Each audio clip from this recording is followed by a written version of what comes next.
And get started. First question, Kelly, you go. Hey, Coach, it's pretty common for NBA teams to kind of divide up work between the assistant coaches and stuff. How has that been for you guys in Houston so far? Like, who's taking what? It's been good. So when I was in Dallas, I was offensive coordinator. Jamal Mosley was defensive coordinator.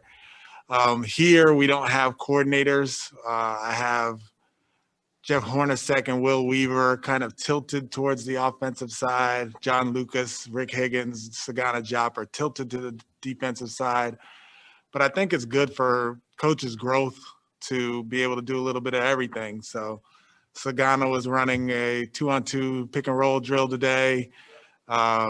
Luke was down on the other end doing switching, pick and rolls. So everybody gets to touch a little bit of everything. But if there's certain questions that I have or certain focuses that I'm thinking about, those guys tilt either way. But they're basketball coaches, and they're going to be allowed to do so. Mark Berman. Stephen, is there an update today on James, and have you had an opportunity to speak to him yet?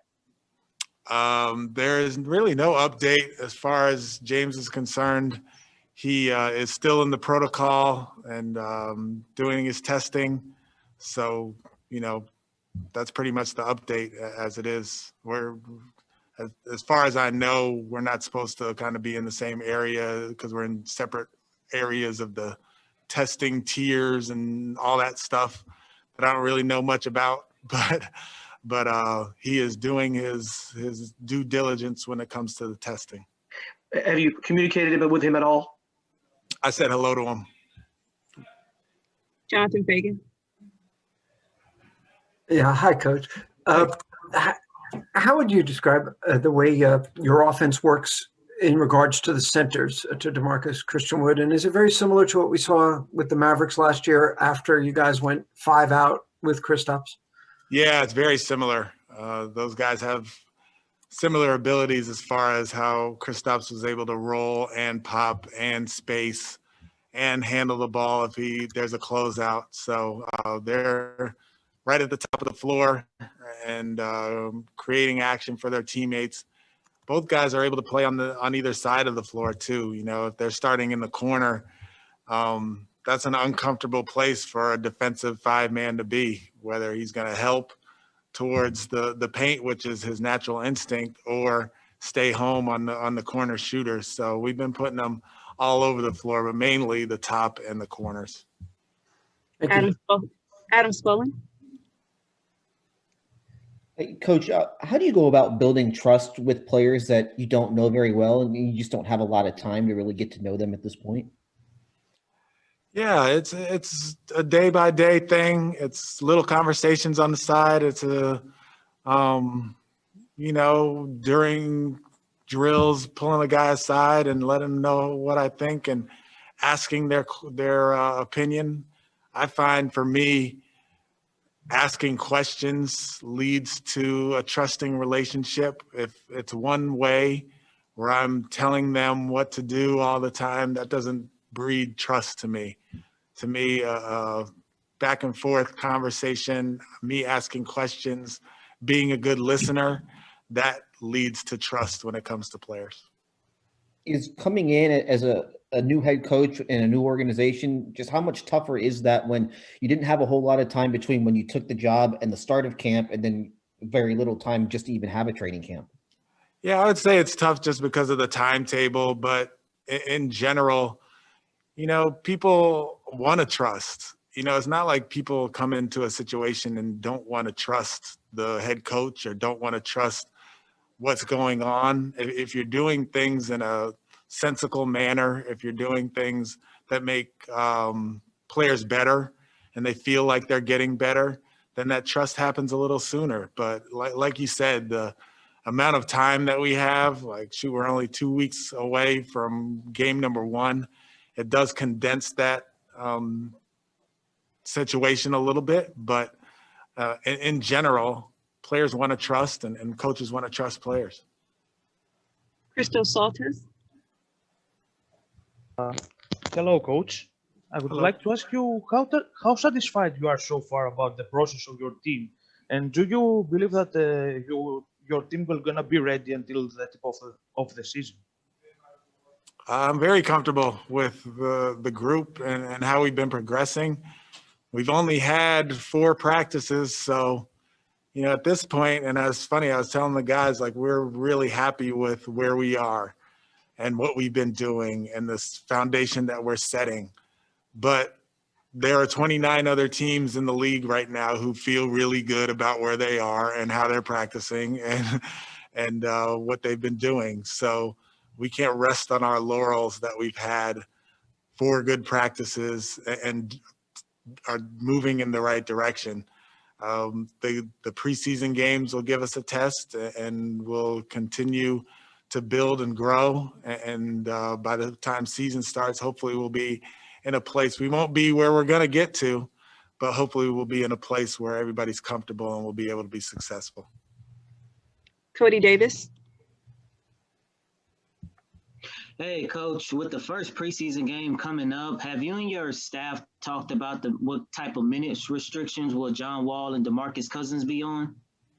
No, I actually talked to both guys about, I wouldn't even call it restrictions, but we're going to be really, I wouldn't even say cautious, but we're just going to really think about how many minutes each guy gets, how long of a stretch they get during a game, and really make sure that they're feeling comfortable as far as getting their rhythm and being able to play with their teammates, but also being common sense when it comes to their health and their body. So that's something that we talked about a lot this morning as a staff. I pulled each guy aside today and talked to them individually about it.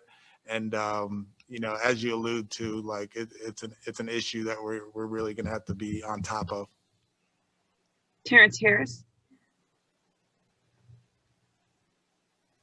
Hey, Coach, how's it going? Good. Hey, just a quick question on Harden. How much longer do you think he'll be in the protocol, and what's your expectation once the protocol is over? I mean, what do you expect to happen at that point? Yeah, so that's a good question. It's really hard to kind of put a finger on what the protocol looks like at this point, just because of how the timing is. It's not the same timing that everybody else had, right? So as far as like when he can start doing individual workouts, when he can join the team, when he can practice, there really isn't. We're working with the NBA and trying to figure out exactly what that is. But as far as I know right now, there isn't a clear plan as far as what that looks like, just because it's outside of the way that we were doing it with the original group. So then the protocol issue right now is more because he didn't show up on time. So maybe there's some uncertainty. So the NBA wants to take a little more time with him. Is that what it is?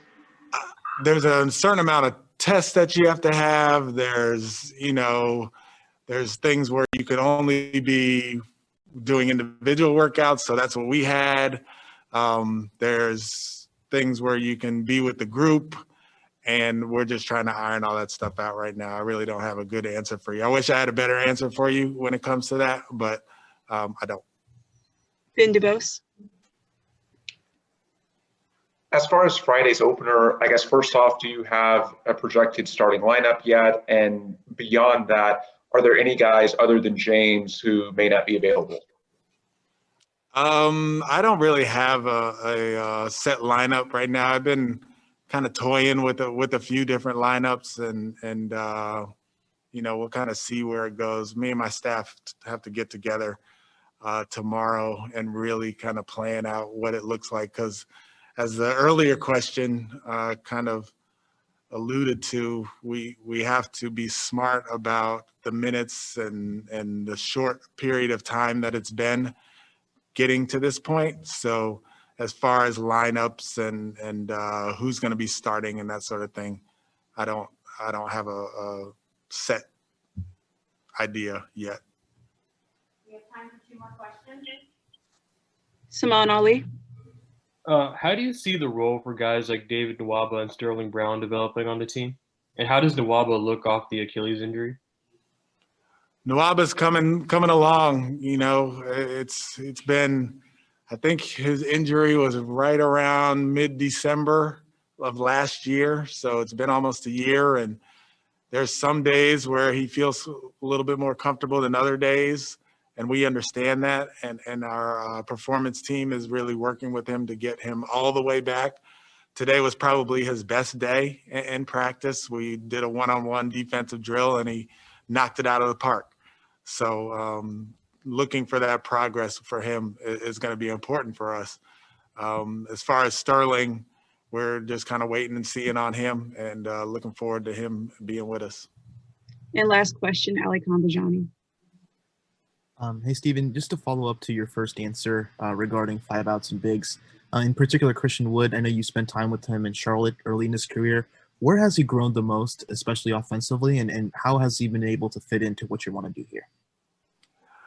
I'd say he's just matured I mean, he's matured overall, right? But he's matured offensively. He's not going as fast as he was. He's always been super talented, but he was young, and the game was a little bit too fast for him at that point. So he's just matured offensively, and he's slowed down and knows the reads and knows what he's trying to get to. You know, in the NBA, the more years you play, the more the game kind of slows down, and you know where your sweet spots are, and you know how you can be effective on the floor. Right now, for him, it's figuring out how to play with his teammates. So him and John Wall played together in the scrimmaging, and they really seem to have a really good connection. And that connection has to grow and be fostered by, you know, the actions that we have and the games that we play. But Seawood's going to be fine. He's going to be good. Thank you, Coach.